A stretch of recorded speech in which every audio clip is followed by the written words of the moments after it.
News 18 India।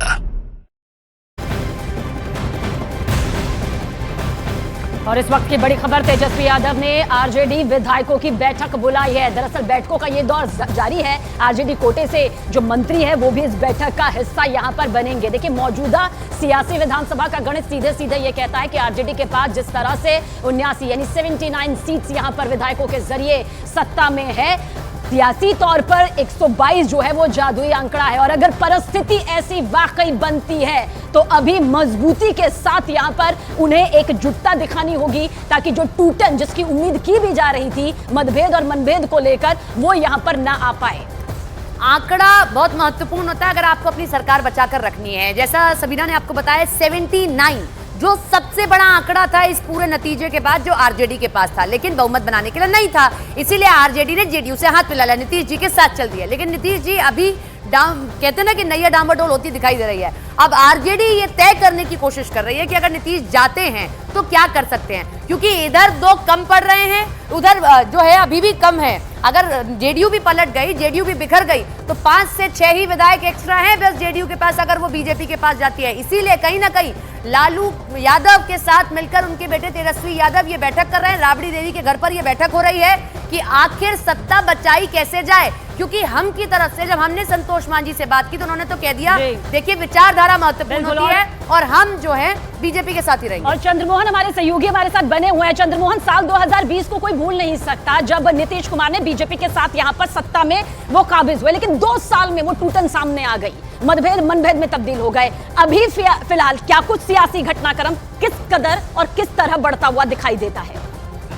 बिल्कुल, देखिए, एक तरफ राजभवन में अभी हाईटी का आयोजन किया गया है जिसमें तमाम पार्टियों के नेता और विधायक पहुंचे हुए हैं, जिसमें खुद तेजस्वी यादव को आना था, वो यहाँ पर नहीं पहुंचे और अपने आवास पर उन्होंने अपने कोटे के मंत्री और विधायकों की बैठक बुलाई है। तो जाहिर तौर पर समझा जा सकता है कि बिहार में पल पल जो सियासत की तस्वीर है वो बदलती हुई दिख रही है। अभी आरजेडी कोटे से आलोक मेहता जो मंत्री हैं वो राजभवन पहुंचे हैं, उनके अलावा कोई भी नहीं पहुंचा है।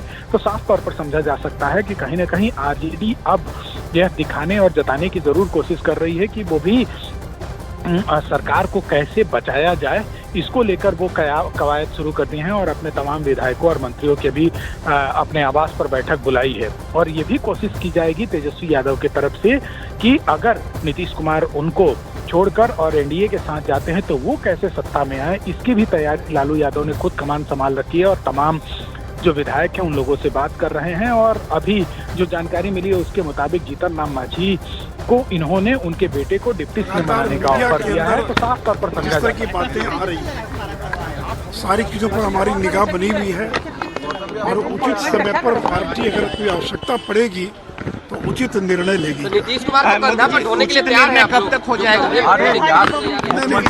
मंत्री नीतीश कुमार क्या रहेंगे सर, या कुछ जो बातें हो रही थी? देखिए, वो मुझे नहीं मालूम है कि नीतीश कुमार यहाँ रहेंगे, वहाँ रहेंगे, कहाँ रहेंगे।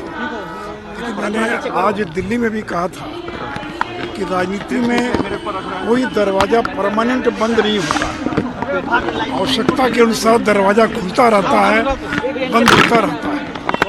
अगर आवश्यकता पड़ेगी तो दरवाजा खुल जाएगा, अगर आवश्यकता नहीं पड़ेगी तो दरवाजा बंद रहेगा। तो इसलिए तो समय आने पर सारी जानकारी मिलेगी। तो इसलिए मुझे बहुत ज़्यादा जानकारी नहीं है, मैं अभी सीधे दिल्ली से आ रहा हूँ, तो पटना के अंदर जो भी कुछ हो रहा है उसकी जानकारी मुझे टीवी के माध्यम से सर, तो मुझे लगता है कि थोड़ा और इंतज़ार करना चाहिए क्या परिस्थिति बनती है, बीजेपी क्या निर्णय लेती है उस बदली हुई परिस्थिति में, वो समय आने पर उसकी आपको जानकारी दे दी जाएगी। मोदी जी, तो क्या अब दरवाजा खुलने का समय आ चुका है? मुझे पता नहीं समय आ चुका कि नहीं आ चुका, लेकिन मैंने इतना ही कहा कि राजनीति में कोई दरवाजा परमानेंट बंद नहीं होता है, आवश्यकता अनुसार दरवाजा खुलता रहता है और बंद होता रहता है। तब क्या स्थिति बनती है, क्या स्थिति बनेगी, उस समय बताएगा। तो मुझे लगता है कि थोड़ा और इंतजार करना चाहिए सारी चीजों। महाराष्ट्र की तरह सर बिहार में भी क्या सर विधायकों को छोड़ने की कोशिश होगी सर? नहीं, मेरे तो कुछ भी बनने का सवाल ही पैदा नहीं होता। मैं विधायक थोड़ी हूँ, मैं तो राज्यसभा के अंदर हूँ। लेकिन ये सब तो आगे की बात है, मीडिया स्पेकुलेट करता रहता है। तो मैंने कहा कि थोड़ा इंतजार करना चाहिए, क्या परिस्थिति बनती है उसको देखकर केंद्रीय नेतृत्व जो है और योग्य निर्णय लेगा। और पार्टी का केंद्रीय नेतृत्व जो निर्णय लेगा हम लोग उस निर्णय का समर्थन करेंगे, उसमें सहयोग। सर लालू जी सर कुछ करने वाले हैं क्या सर? कुछ उनकी कुछ हटा दो सर। ये दरवाजा कभी भी परमानेंट बंद नहीं होता राजनीति